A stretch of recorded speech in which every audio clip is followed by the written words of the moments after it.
Bismillahirrahmanirrahim. Assalamualaikum warahmatullahi wabarakatuh. Bersua dalam berita perdana malam ini, saya Husin Ismail. Dan saya Rafizah Haji Mahmud. Berita-berita utama malam ini.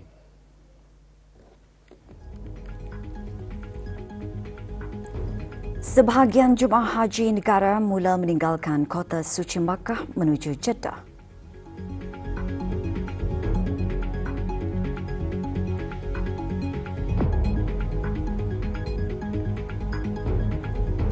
Maklumat mengenai pendaftaran serta kelayakan untuk mendapatkan bantuan khas SKN yang dimuat naik ke aplikasi media sosial adalah tidak benar.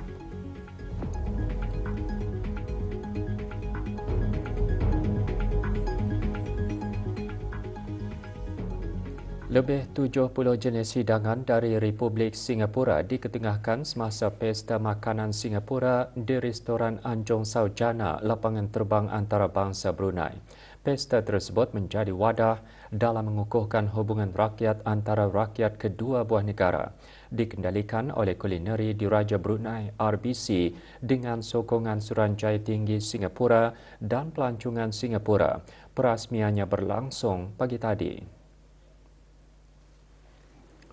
Pelancarannya disempurnakan bersama oleh Yang Berhormat Pengiran Datu Seri Setia Syamhari bin Pengiran Datu Paduka Haji Mustafa, Menteri Pengangkutan dan Info Komunikasi, dan Tuan Yang Terutama Lawrence Bay, Pesuruhjaya Tinggi Republik Singapura ke negara ini. Pesta berlangsung sehingga 29 Jun ini. Juga hadir Datu Seri Paduka Awang Haji Khairuddin bin Haji Abdul Hamid, Timbalan Menteri Kewangan dan Ekonomi.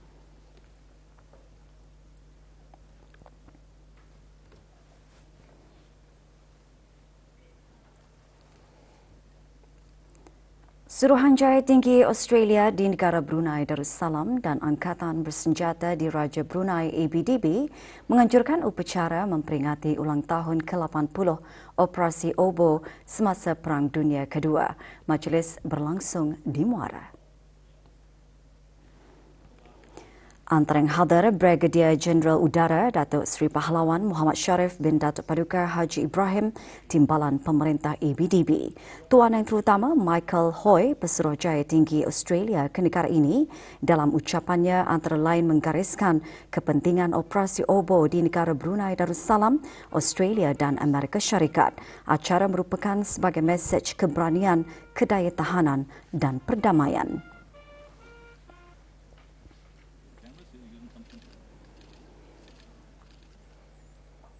Perpustakaan Dewan Bahasa dan Pustaka Muara petang tadi menerima beberapa buah buku sumbangan buku daripada Suruhanjaya Tinggi Republik Islam Pakistan di negara Brunei Darussalam. Majlis penyerahan sumbangan diadakan di perpustakaan berkenaan. Penyampaian buku-buku berkenaan disempurnakan oleh Tuan Yang Terutama Jan Bas Khan, Pesuruhjaya Tinggi Republik Islam Pakistan ke negara ini, kepada Dr. Haji Muhammad Hadi bin Muhammad Melayong, Pengetua Pusat Sejarah Brunei, selaku pemangku Timbalan Setiausaha Tetap Kebudayaan Kementerian Kebudayaan Belia dan Sukan. Majlis diselajurkan dengan perasmian sudut bacaan tamadun Lembah Indus.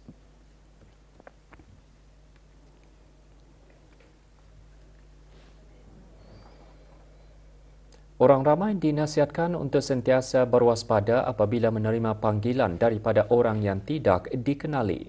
Ikuti bahan beritanya selepas ini.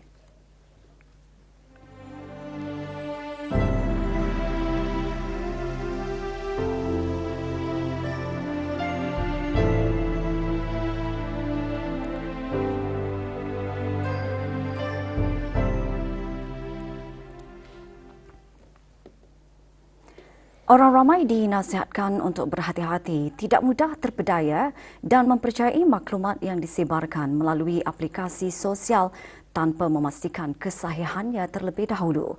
Ia berikutan satu akaun di aplikasi TikTok dengan akaun nama @skn.gov.brunei7 yang menggunakan logo rasmi Sistem Kebajikan Negara SKN sebagai gambar profil TikTok telah memuat naik maklumat palsu mengenai pendaftaran serta kelayakan untuk mendapatkan bantuan khas SKN. Jabatan Pembangunan Masyarakat dalam siaran medianya memaklumkan kepada orang ramai bahawa maklumat tersebut adalah tidak benar dan jabatan berkenaan tidak mempunyai kaitan dengan akaun terbabit dan tidak pernah mengeluarkan kenyataan seperti yang disebarkan. Orang ramai juga digesa untuk tidak mengongsikan butiran pribadi kepada pihak tertentu yang belum dipastikan kesahihannya. Jabatan berkenaan sangat memandang serius terhadap isu penyalahgunaan logo jabatan dan perkara itu juga telah dilaporkan kepada pihak berkuasa. Perbuatan menyebarkan maklumat tidak sahih, palsu dan direka semata-mata berniat untuk mengelirukan adalah menjadi kesalahan dan boleh dilaporkan di bawah Perundangan Akta Ketenteraman Awam Penggal 148 Seksyen 34 boleh dipenjarakan 3 tahun atau denda RM3,000 atau kedua-duanya sekali. Maklumat lanjut hubungi talian kebajikan 141. Sementara itu, Bank Islam Brunei Darussalam Berhad BIBD memberi peringatan kepada orang ramai mengenai laporan panggilan telefon yang diragui membabitkan para pelanggan bank berkenaan. Panggilan tersebut dibuat oleh individu yang mendakwa merupakan wakil kepada bank berkenaan dengan tujuan mendapatkan maklumat perbankan pribadi para pelanggan. Menurut laporan yang diterima BIBD, pemanggil mendakwa terdapat transaksi yang diragui menggunakan akaun atau kad kredit pelanggan dan mereka kemudian cuba mendapatkan maklumat pribadi seperti kata laluan serta berpura-pura diperlukan bagi tujuan pengesahan atau keselamatan. BIBD menggesa para pelanggannya dan orang ramai untuk sentiasa berwaspada apabila menerima panggilan seumpamanya dan tidak memberikan sebarang maklumat pribadi.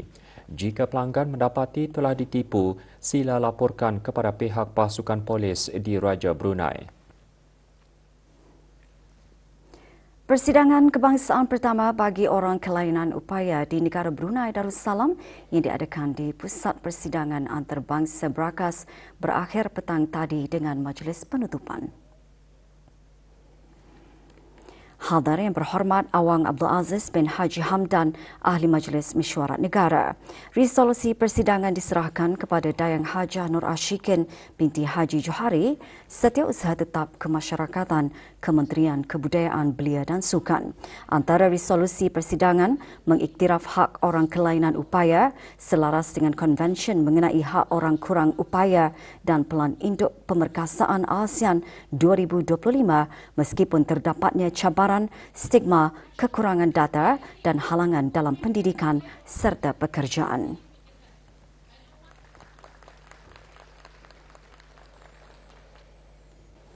Keadaan cuaca negara Brunei Darussalam secara am pada masa ini berada di dalam monsun barat daya yang lazimnya akan berterusan sehingga bulan September 2025. Keadaan cuaca pada pukul 11 pagi tadi, ribut tropika Wutip dikesan di kawasan Laut Cina Selatan yang terletak 1,360 km jauh dari negara ini. Ribut tropika tersebut diramalkan bergerak ke arah barat laut dan menjauhi negara. Ramalan keadaan cuaca negara, ribut berkenaan dijangka secara tidak langsung mempengaruhi keadaan cuaca negara.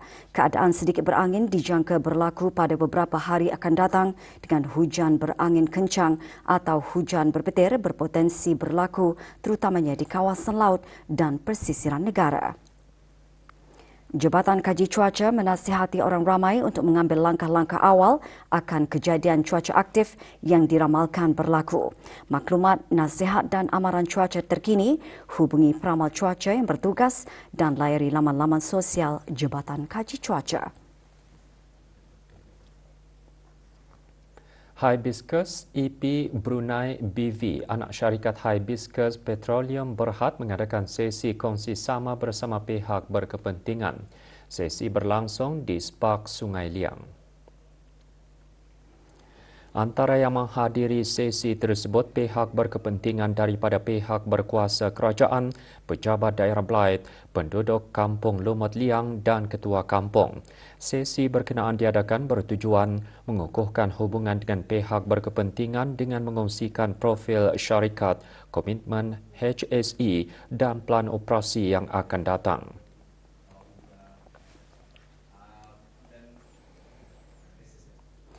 Pejabat Urusan Jemaah Haji Negara Brunei Darussalam buat julung kalinya dinobatkan sebagai penerima anugerah perak, anugerah tertinggi Labaitum dari Kementerian Haji dan Umrah Arab Saudi di Majlis Penutupan Musim Haji 1446-2025 baru-baru ini. Anugerah adalah sebagai pengiktirafan atas kecemerlangan pengurusan haji dalam pelbagai aspek, antaranya perancangan pengurusan haji, penjagaan kesihatan jemaah haji dan bimbingan haji yang memenuhi kehendak yang ditetapkan oleh Kementerian Haji dan Umrah Arab Saudi dan kepatuhan terhadap peraturan serta ketetapan yang dikeluarkan oleh pihak berkuasa Arab Saudi. Anugerah diterima oleh Pengiran Haji Haslin bin Pengiran Haji Ali, pemangku penolong pengarah urusan haji selaku Ketua Pejabat Urusan Jemaah Haji Negara Brunei Darussalam ke Arab Saudi. Sebahagian jemaah haji negara mula meninggalkan kota suci Mekah menuju Jeddah selepas sempurna melaksanakan ibadah haji. Rombongan tersebut melibatkan jemaah yang mengikuti pakej Darul Ihsan, Straits Central Agencies dan At-Taqwa Travel and Tours yang bertolak pada sebelah pagi. Manakala sebahagian jemaah Al-Hijrah Travel and Tours pula bertolak pada sebelah tengah hari. Hadir bagi mengucapkan selamat bertolak Pengiran Haji Haslin bin Pengiran Haji Ali, pemangku penolong pengarah urusan haji selaku Ketua Pejabat Urusan Jemaah Haji Negara Brunei Darussalam ke Arab Saudi. Jemaah haji akan berada di kota Jeddah sebelum pulang ke tanah air yang dijadualkan bermula Jumaat ini.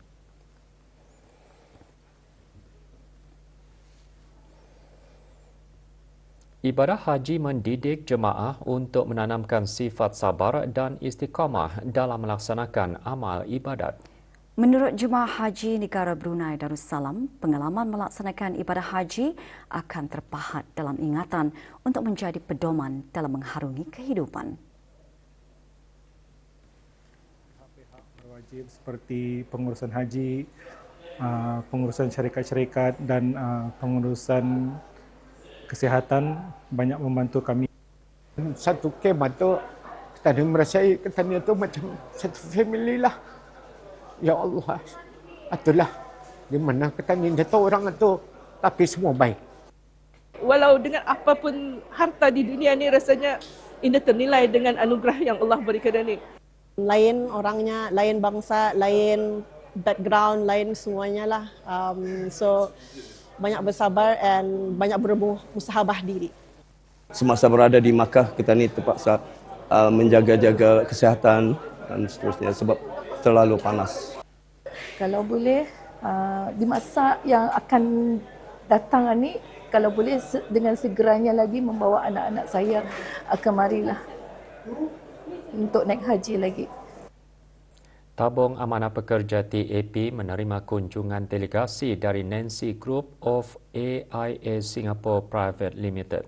Lawatan antaranya bertujuan memperoleh kefahaman yang lebih mendalam mengenai skim persaraan kebangsaan SPK. Semasa sesi lawatan, wakil TAP memberikan taklimat mengenai manfaat dan visi jangka panjang SPK dalam menyokong kesejahteraan persaraan rakyat di negara ini. Juga diadakan sesi soal jawab. Sempena Hari Penderma Darah Sedunia 2025, Pusat Pendermaan Darah Jabatan Perkhidmatan Makmal Kementerian Kesihatan dan Imagine Sendirian Berhad akan melanjutkan kempen derma darah secara besar-besaran. Orang ramai diadu-adukan untuk menyertai kempen tersebut bagi sama-sama membantu meningkatkan bekalan darah di negara ini.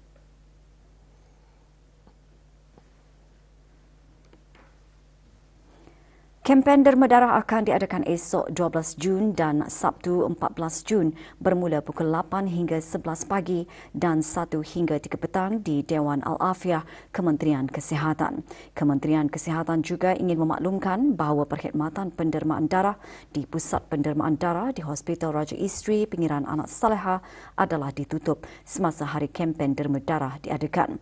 Tempahan slot derma darah melalui aplikasi Blood Card adalah sangat digalakkan. Kerja-kerja penyucian tangki Kilanas akan dilaksanakan malam esok bermula 8.30 malam. Sebahagian kawasan berkemungkinan mengalami tekanan air rendah, terutama kawasan tanah tinggi. Antara kawasan terlibat Kampung Bengkurong, Kampung Sinarubai, Tasik Meradun, Bunut, Mandewa, Telanai, Kilanas, Jalan Bukit Dedap, Jalan Mulaut Kilanas, Kawasan Ban, Tanjung Bunut Kiri, Kampung Sungai Tampoi, Sengkurong, Pasai 1 dan 2, Jalan Mulaut, Kampung Lubuk Sikurun, Kampung Lempaki, Kampung Paya Bunga Merah dan kawasan sekitarnya. Bagi permohonan bekalan air, hubungi talian Darussalam 123. Sekolah Arab Sultan Haji Hassanah Bolkiah muncul juara dalam kejohanan bola sepak Liga Super Sekolah-Sekolah Brunei Darussalam 2025 bagi pelajar sekolah menengah, maktab dan pusat tingkatan 6 kerajaan dan swasta di bawah Kementerian Pendidikan dan Kementerian Hal Ehwal Ugama. Petang tadi diadakan majlis penyampaian hadiah di Padang Kompleks Sukan Brakas. Penyampaian hadiah dan piala disempurnakan oleh Awang Aliuddin bin Haji Abdul Rahman, Timbalan Setia Usaha Tetap Pendidikan Tras Kementerian Pendidikan. Disertai oleh 8 buah sekolah, kejohanan dianjurkan oleh bahagian jasmani dan rekreasi, Jabatan Pendidikan Kokurikulum dengan kerjasama Persatuan Bola Sepak Brunei Darussalam dan Persatuan Pengadil Bola Sepak Brunei Darussalam.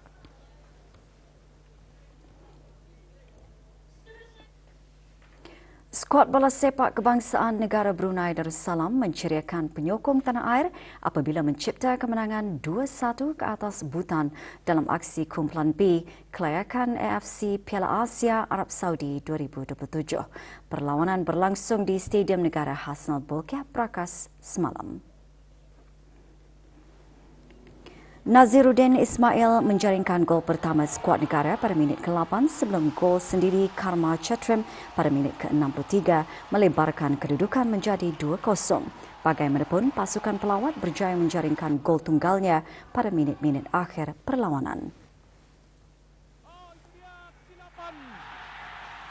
Kesilapan daripada penjaga gawang Bhutan, Yelzen Zangko memberikan secara percuma